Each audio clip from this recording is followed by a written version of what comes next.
Is Christianity keeping you poor?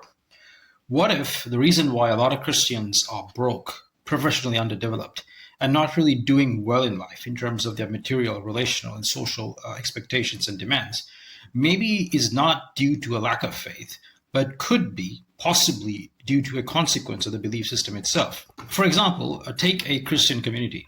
And if you look around, how many of the people there that you know are rich, are doing well, are financial success? Critically, are there any people who are like famous or superstars? Not really. You'll be hard pressed to find such individuals.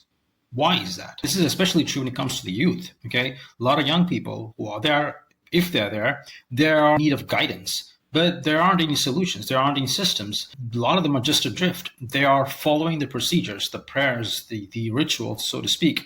But the outcomes, do they transpire? Now, the relationship between the Christian faith and poverty is a complex one, critically in relation to the idea of, God blessing us, God blessing the faithful. And that's really an integral facet of the faith. Okay? Christianity does uphold the view that God blesses those who believe in him. The idea of ask and you shall receive, okay, is an integral component of the faith.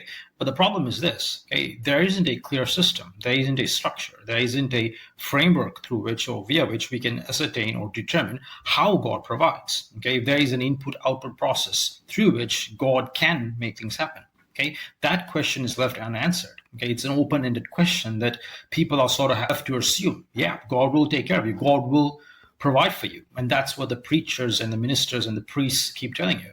But does that outcome necessarily transpire? Now, the real crux of the issue here is the leadership itself, okay, the priests, the pastors, and so on. Look at these guys, okay? They run that institution, the congregation or the local parish.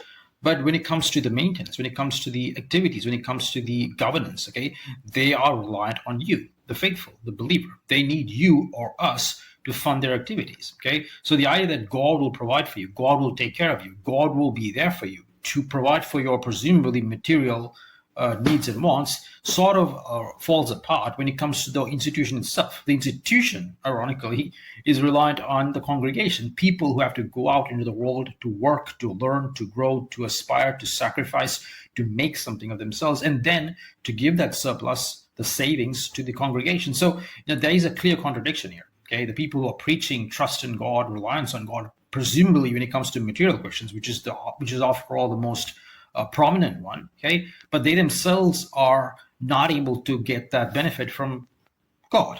Okay, so there is definitely a contradiction there.